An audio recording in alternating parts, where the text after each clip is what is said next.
The splintered wood of the auction block bit into the soles of my worn boots, a small, sharp reality in a world that had become a waking dream. From my perch, the town of Cinder Creek looked just as it always had, a collection of sun-bleached buildings clinging to life in a valley of dust. The wind, a constant mournful presence, kicked up little devils of grit that stung the eyes and coated the tongue.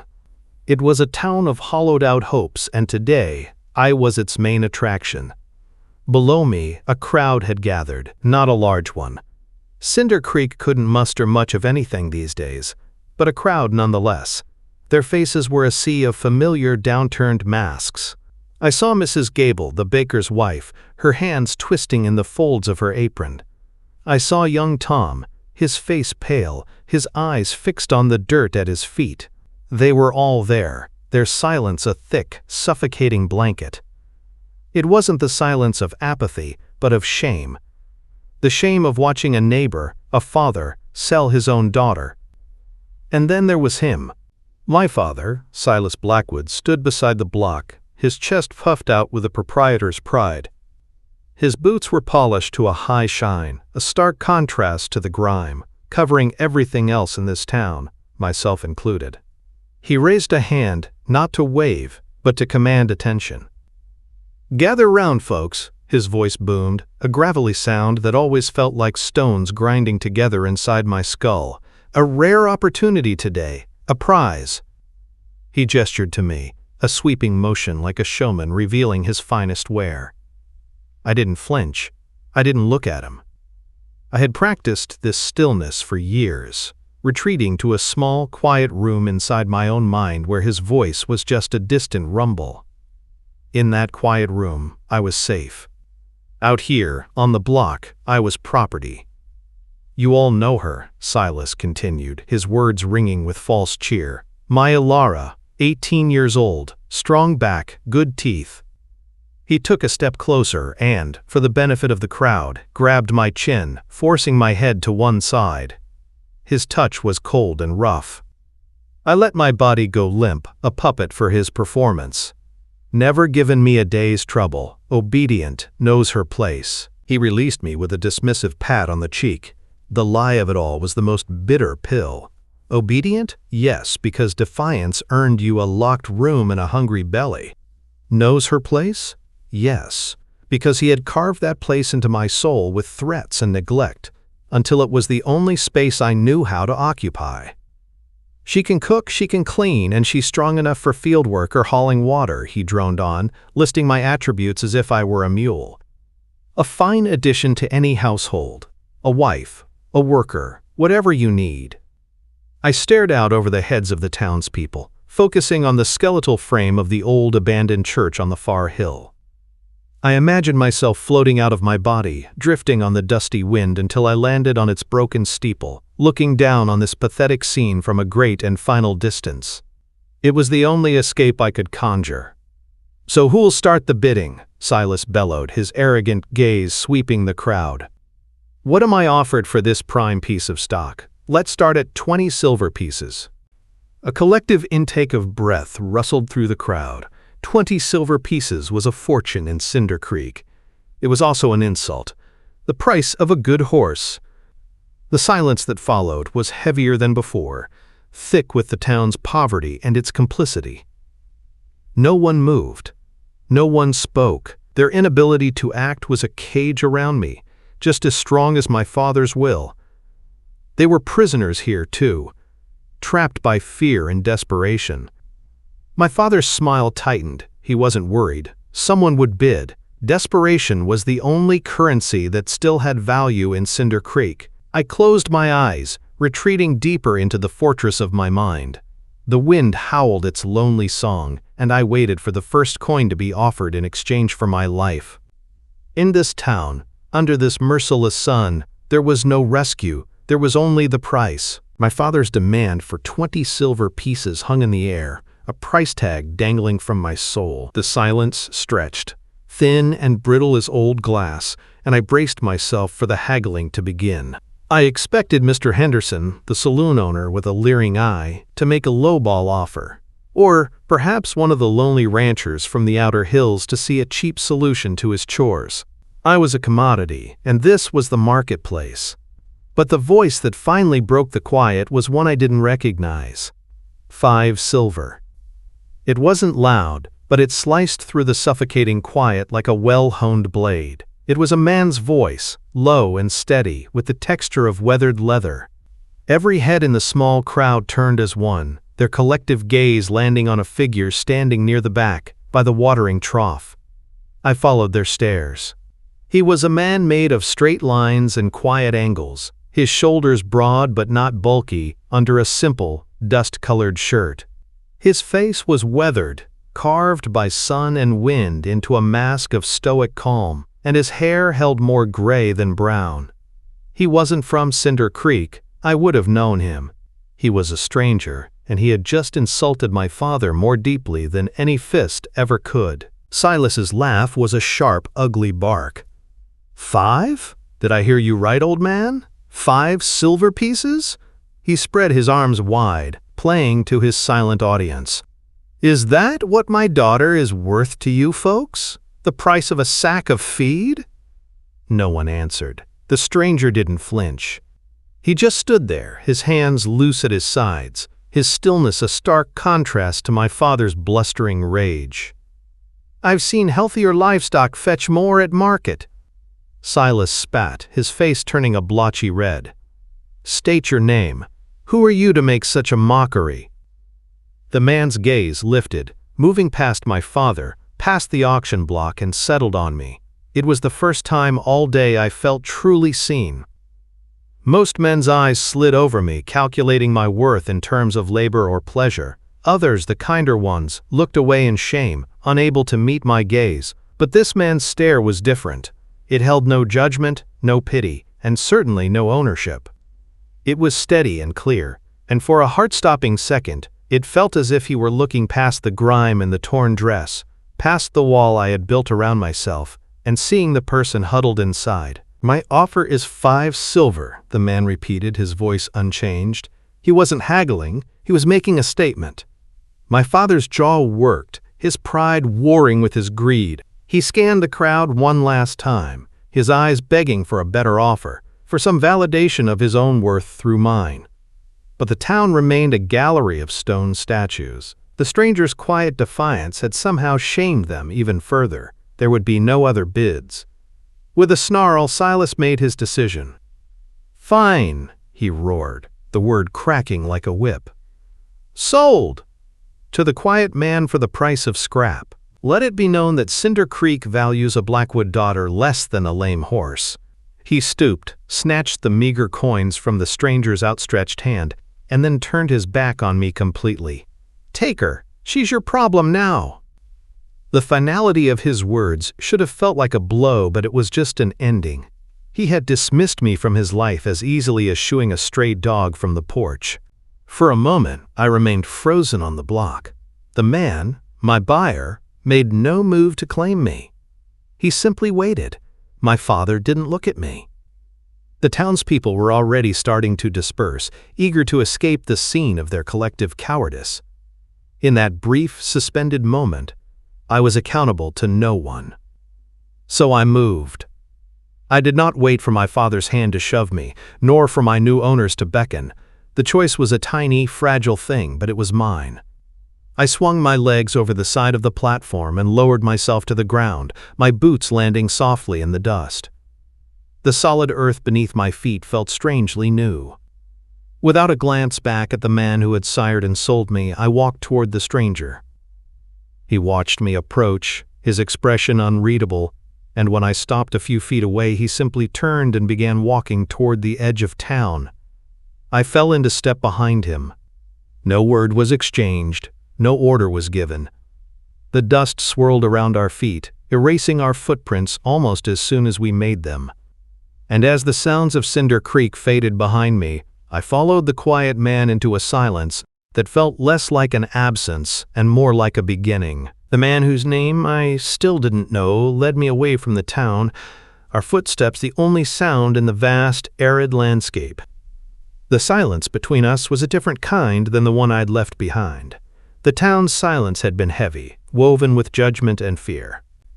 This was clean, empty, and vast, like the sky overhead. I kept my eyes on his back, expecting a command or a correction at any moment, but none came. He simply walked, and I followed. We left the main road for a barely there path that wound through sagebrush and stubborn pines. After another mile, a small cabin came into view, nestled so naturally against the sloping land it seemed to have grown there. It was small and unassuming, with a sturdy-looking porch and a neat stack of firewood piled against one wall. A curl of smoke ghosted from its stone chimney, a sign of life in the immense quiet. This was not a place of power or wealth. It was a place of solitude. He stopped at the door and pushed it open, stepping aside to let me enter first. I hesitated on the threshold, my muscles tensed for a trap. My father's house had a front parlor for show and back rooms for punishment. I knew how easily a place could lie. The man seemed to understand my hesitation. He didn't rush me. He simply waited, his patience a foreign currency I didn't know how to spend. Finally, I drew a breath that tasted of pine and dust and stepped inside. The interior was as sparse and honest as the outside. A single room, impeccably clean, held a rough-hewn table with 2 chairs, a stone hearth, and shelves holding a few tins and clay jars. It smelled of wood smoke, dried herbs, and clean air. It was the scent of a life lived without pretense. He came in behind me, leaving the door ajar, and his voice, when he spoke, was as soft as the light filtering through the single window. "My name is Elias." I nodded, my throat too tight to form a reply. He gestured not at me, but at the space around us. "You are safe here," he said, the words simple and direct. He looked me in the eye then, his gaze as steady as it had been in the town square. "You are not my property. You are not my servant. You owe me nothing for the 5 silver. It was a debt I paid to my own conscience, not a price for you." The words were a language I did not speak.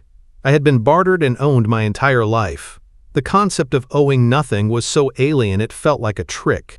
I waited for the clause, the hidden condition that would surely follow. It didn't. Instead, Elias pointed to the far corner of the cabin. My eyes followed, and my breath caught. There were 2 beds. One was a simple cot built into the wall, covered with a worn but thick blanket. The other, on the opposite side of the room, was identical. It was made up with a clean quilt, and a small, flattened pillow rested at its head. It hadn't been hastily assembled. It had been waiting. He had prepared a space for me before he even went into town. He had intended to save someone, not buy them. The first few days passed in that same quiet rhythm. I existed in a state of watchful stillness, a wild creature brought indoors, unsure if the open door is an offer of freedom or a test. Elias moved about his chores with an unhurried grace, chopping wood, tending a small garden out back, mending a leather strap. He never demanded my help, nor did he seem to expect it. He simply left a plate of food on the table for me at mealtimes, and then took his own to the porch. On the 3rd day, I couldn't bear the idleness any longer. My hands, accustomed to work, felt foreign and useless. I found a worn broom leaning by the door and, without a word, began to sweep the dust from the wooden porch planks.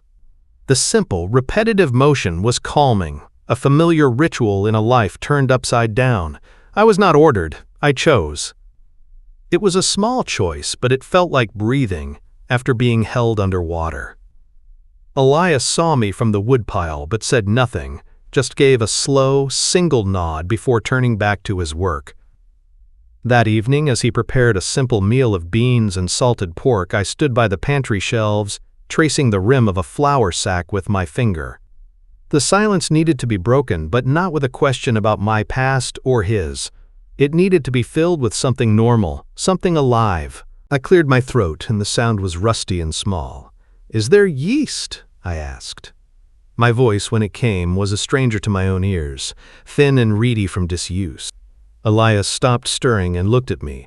There was no surprise in his eyes, only a quiet attention. He simply nodded toward a small tin on the upper shelf.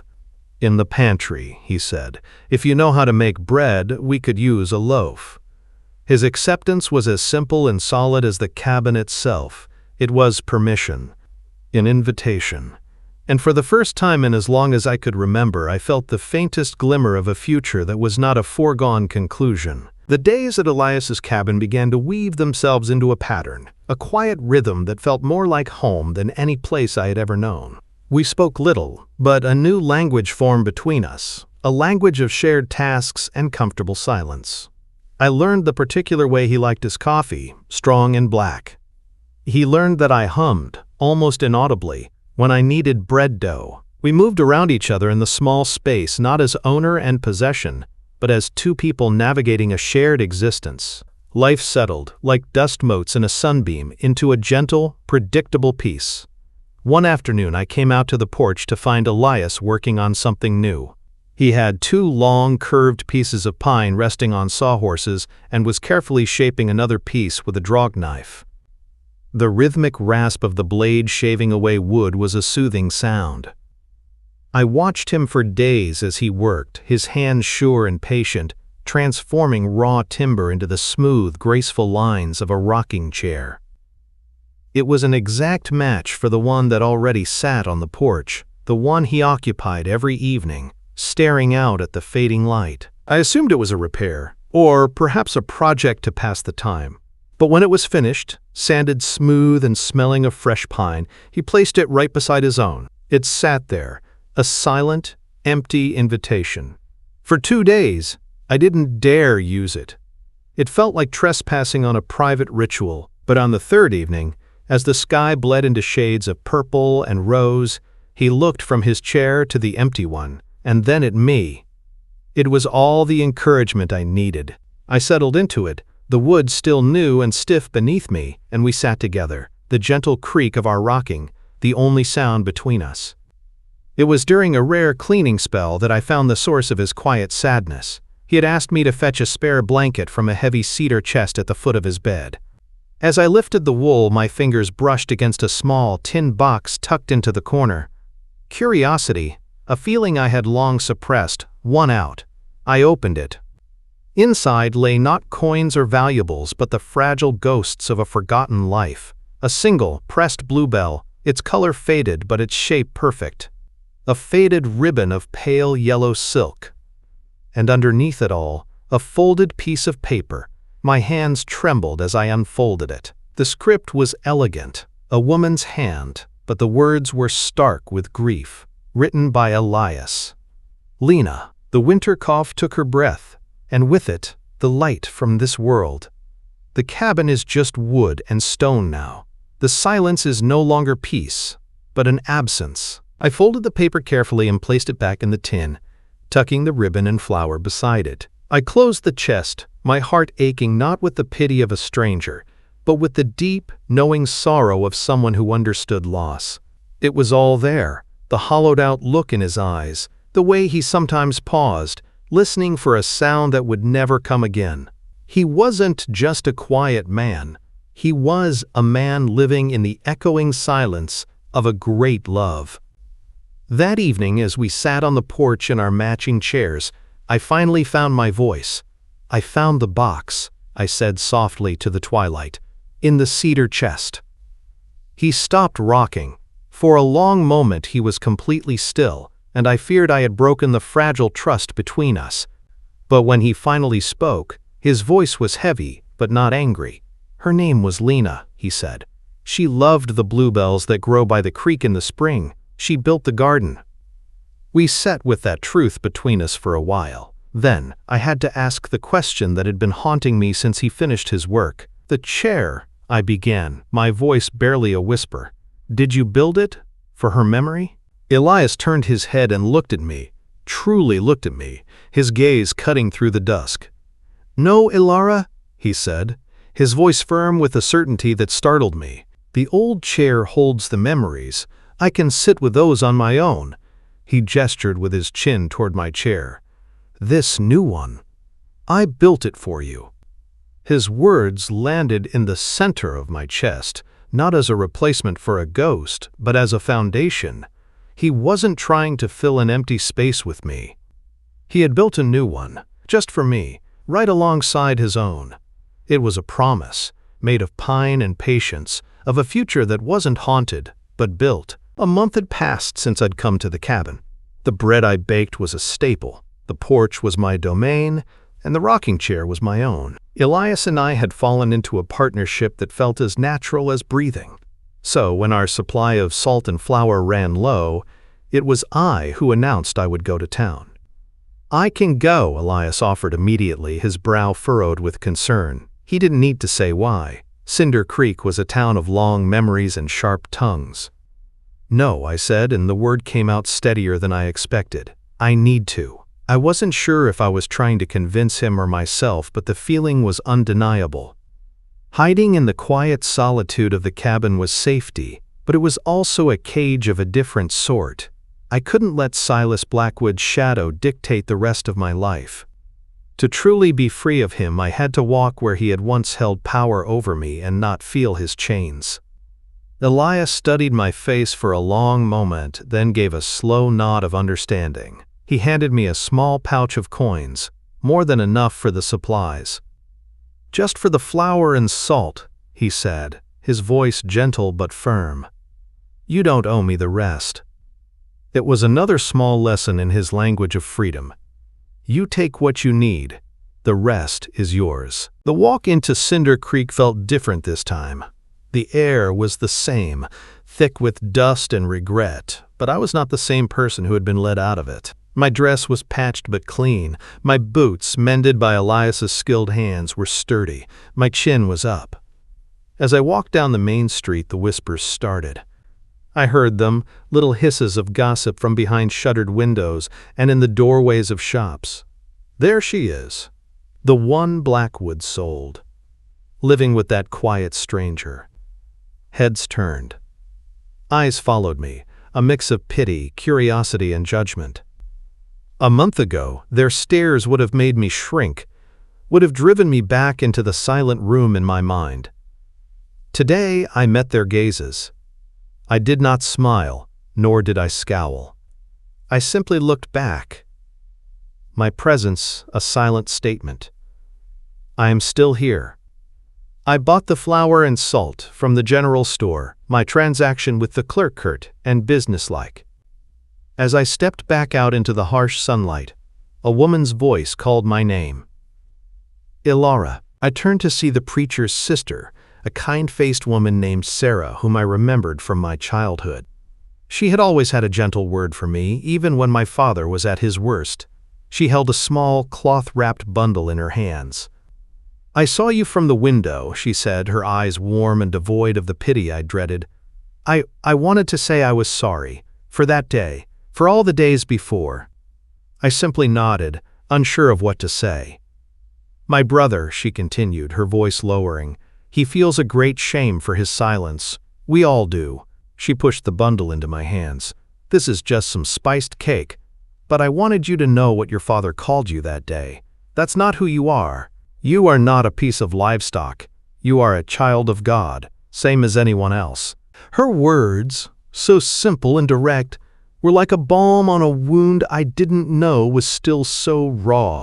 It was the first time anyone from that town had spoken to me as a person, validating the fragile sense of self I was just beginning to build.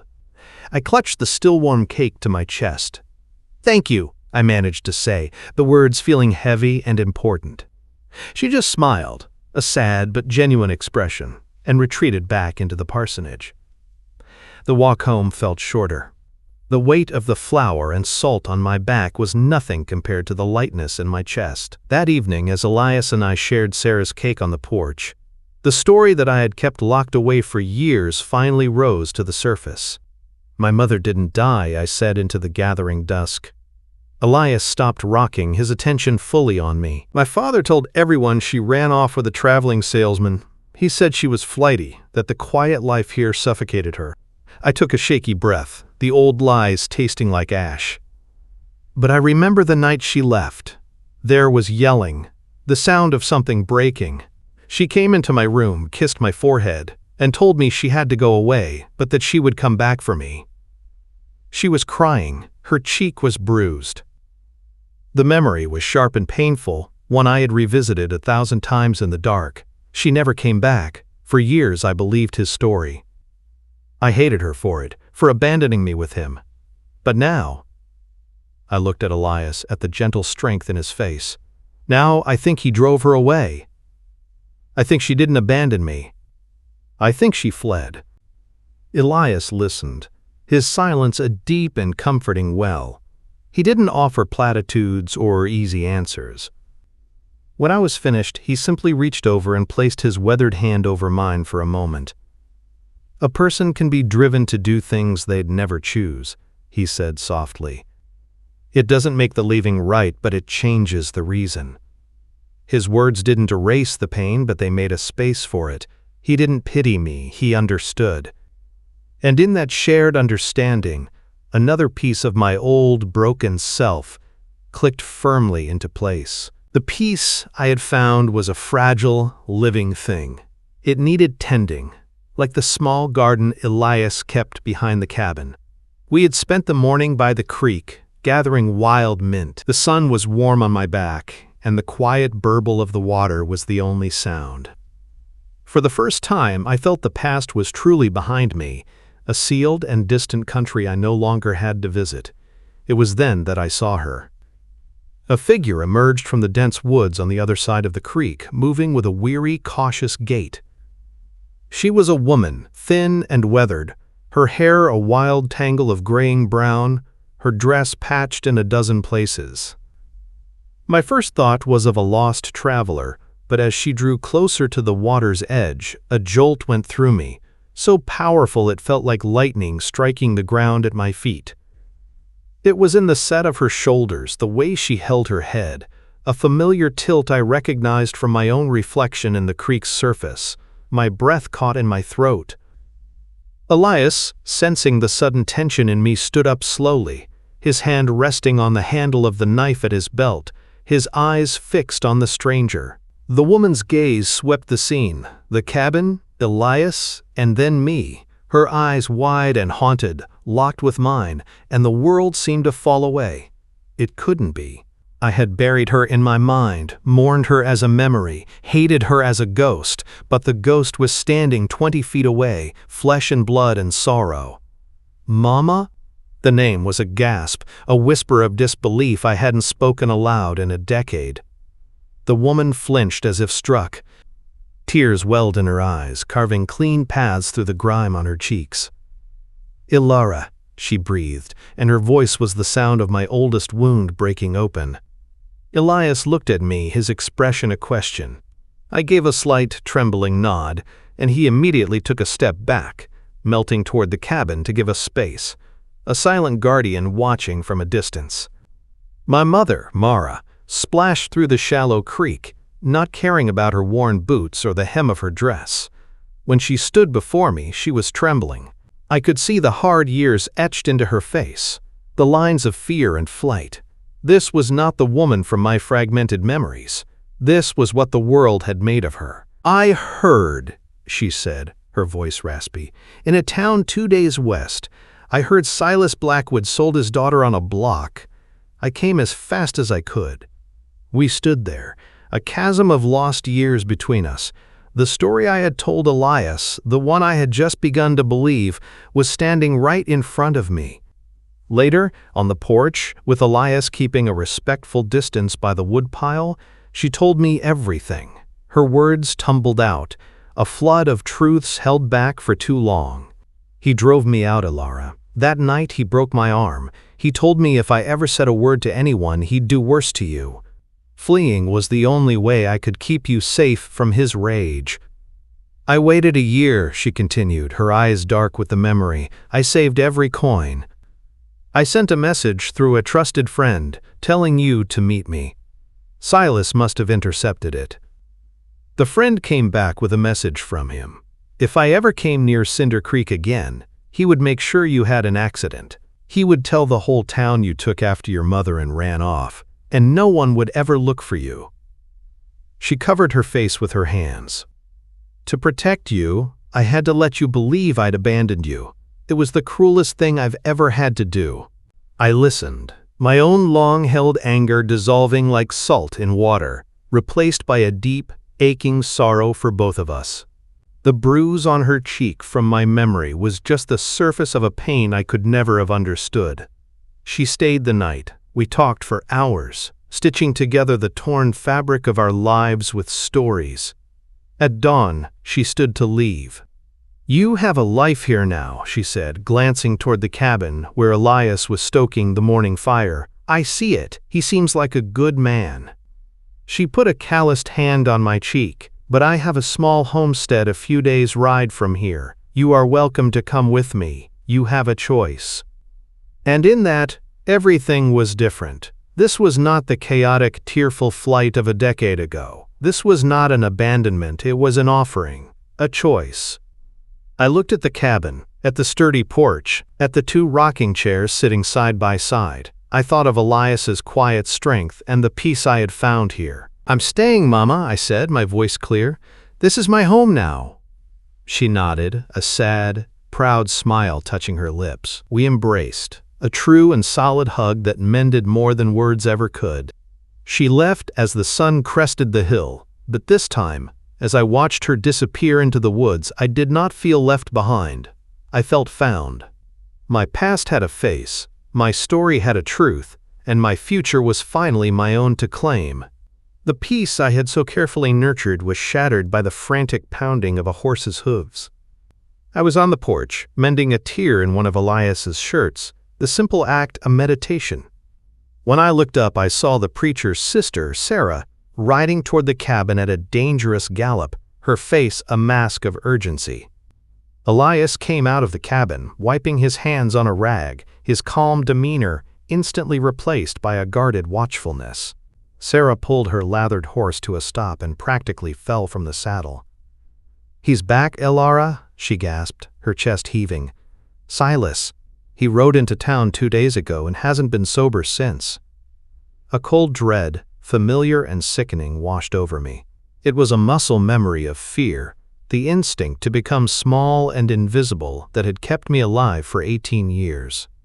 My hands tightened on the fabric in my lap. "He's been in the saloon," Sarah went on, her words rushed, "shouting your name, telling anyone who will listen that the quiet stranger tricked him, that he was robbed. He's vowing to come out here and take back what's his." She looked from me to Elias, her eyes wide with genuine fear. "You have to leave. Ride east, don't stop. He's mad with drink and pride. There's no telling what he'll do." The old Elara would have already been packing a bag. She would have fled into the wilderness, accepting that her father's shadow was inescapable, a storm that would forever follow her. I could feel her inside me, screaming at me to run, to hide, to disappear. But I was not the old Elara. I thought of my mother's face, etched with the pain of a choice made under threat. She had fled to protect me from his violence. For me to flee now would be to validate his power, to admit that he still owned me, that his rage could still clear a room. I thought of Elias, of the second rocking chair, of the quiet respect in his eyes. The life we were building was real. It wasn't a dream to be abandoned at the first sign of trouble. It was a home to be defended. "No," I said. The word was quiet, but it cut through Sarah's panicked breathing. She stared at me. "Elara, you don't understand." "I understand perfectly," I said, my voice gaining strength. I stood up from the rocking chair, the mended shirt forgotten in my lap. "Running is what I've always done. It's what he expects. If I run now, he will never stop. My mother ran. Look what it cost her. Look what it cost me." Elias stepped forward, his face grim. "Then I will face him," he said, his voice a low rumble. "This is not your burden to carry." I turned to him, and for the first time I didn't just accept his protection. I met it with my own resolve. "You once told me I owed you nothing, Elias. That means this is not your debt to pay. This is my fight. But," I added, looking into his steady eyes, "it's not one I want to face alone." A flicker of surprise crossed his features, quickly replaced by a profound understanding. He saw the woman standing before him, not the frightened girl he had rescued from the block. He was not my savior, and I was not his ward. We were partners. "Then we face him together," he said, his voice thick with an emotion I couldn't quite name. It was more than pride, it was respect. A plan, clear and simple, formed in my mind. "He is in the saloon, in the town," I said. "That is where he finds his courage. That is where he must face his shame. We will meet him there." Sarah looked at us as if we had both gone mad, but she saw the iron will in my expression and fell silent. There was no frantic rush. Elias and I moved with a deliberate calm, saddling our horses.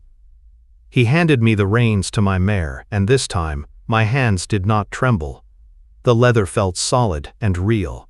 As I swung into the saddle, I felt a grounding I had never known. I was no longer an object being moved from one place to another. I was a force, moving toward my own reckoning. We rode out, not with me trailing meekly behind, but side by side. The creak of our saddles was a steady rhythm, a war drum for a battle of two. As the dust-swept streets of Cinder Creek came into view, I saw the townspeople watching from their windows, their faces pale. They were waiting to see if the storm would break. They were waiting to see if I would run. But as Elias and I rode down the center of the street, two people ready to stand their ground, I knew the only thing that would be broken today was my father's hold over me, forever. The saloon doors swung open with a groan, admitting a rectangle of harsh, white sunlight into the dim, smoky room. Every head turned. The low murmur of conversation died instantly, replaced by a thick, expectant silence. At a table in the corner, slumped over a half-empty bottle, was my father. He looked up, his eyes bloodshot and unfocused, and a slow, triumphant sneer spread across his face when he saw me. "Well, well," Silas Blackwood boomed, his voice slurred but loud enough to fill the room. "The stray returns to her master. Got tired of playing house with that old man, did you? Come to your senses?" He started to rise, his hand outstretched as if to claim a piece of property that had wandered off. The old fear, a cold serpent, coiled in my stomach. For a paralyzing second, I was back on the auction block, a voiceless object of his will. But then I felt Elias's presence at my side, solid and unwavering. He didn't step in front of me. He stood with me, a silent testament to his belief in my strength. I took a breath, drawing in the stale air of the saloon, and found my voice. It came out clearer and steadier than I could have ever hoped. "I have not come back to you, Silas," I said. My use of his first name was a deliberate severing of our bond, and a ripple of shock went through the onlookers. "I have come to tell you that you have no claim on me, not anymore." His sneer faltered, replaced by a flash of disbelief, then rage. "No claim?" he roared, slamming his hand on the table, making the bottle jump. "I am your father. I gave you life." "You gave me a life of fear," I countered, my voice rising to meet his. "You fed me scraps and clothed me in rags. You sold me for the price of a lame horse. That is the claim you made, and it ended the day you took that man's silver." I saw the faces of the townspeople who lined the walls of the saloon. Mr. Henderson, young Tom, the baker, and his wife. Their expressions were no longer downcast or shamed. They were watching, rapt, as if seeing for the first time that a cage door, once opened, could not be so easily shut. "She is with me now," Elias said, his voice low but carrying the weight of undisputed fact. Silas laughed, a harsh, ugly sound. "She is with you because I allowed it. She is my blood. She'll do as I say." He took a staggering step forward, his hand reaching to grab my arm. "You're coming home, girl, now." This was the moment. The point where his will had always crushed mine. But as his fingers lunged for me, Elias stepped smoothly between us. He didn't draw a weapon. He didn't raise his voice. He simply became a wall, his quiet presence, an impassable barrier. "You will not touch her," Elias said, and there was a finality in his tone that even a drunk like Silas could understand. My father sputtered, his rage boiling over. "And who will stop me? You, this town of cowards?" As if his words were a summons, a new voice spoke from the crowd. "He won't be alone." It was Sarah, the preacher's sister. She stepped forward from the doorway, her face set with a resolve I had never seen. "Silas Blackwood, your cruelty has been a sickness in this town for too long." Then another man, the blacksmith, moved away from the wall. "The girl is right. A deal was made. She's not yours to claim." One by one, they found their voices. Mrs. Gable, the baker's wife, her hands on her hips. Young Tom, his shoulders squared. They formed a loose, protective semicircle behind Elias and me. It wasn't a mob. It was a community, finally waking from a long slumber of fear. They were no longer silent spectators to my humiliation. They were witnesses to my stand, and they were choosing their side. Silas stared at the faces surrounding him, not just me and the quiet stranger, but the entire town he had held in contempt for so long. He saw no fear in their eyes, only a collective weary disgust. He looked at me, at the daughter he no longer recognized, a woman who stood tall and met his gaze without flinching. He was defeated, not by a fist or a gun, but by a clear, steady voice and the quiet courage of a united people. With a final, venomous glare, he turned, shoved his way through the crowd, and stormed out of the saloon. We heard him mount his horse and ride away, the sound of his departure not a thunderous exit, but the pathetic, fading gallop of a coward in retreat. The silence he left behind was different. It was clean. It was peace. Sarah came and placed a hand on my arm, her touch warm and firm. "It's over, Elara." I looked at Elias, and a slow smile spread across his face, reaching his eyes and filling them with a light I had never seen before. I returned it, a feeling of profound, bone-deep relief washing through me. We walked out of the saloon together, into the bright afternoon sun. We mounted our horses and rode out of Cinder Creek, leaving the town and its ghosts behind. This time, we weren't fleeing a storm.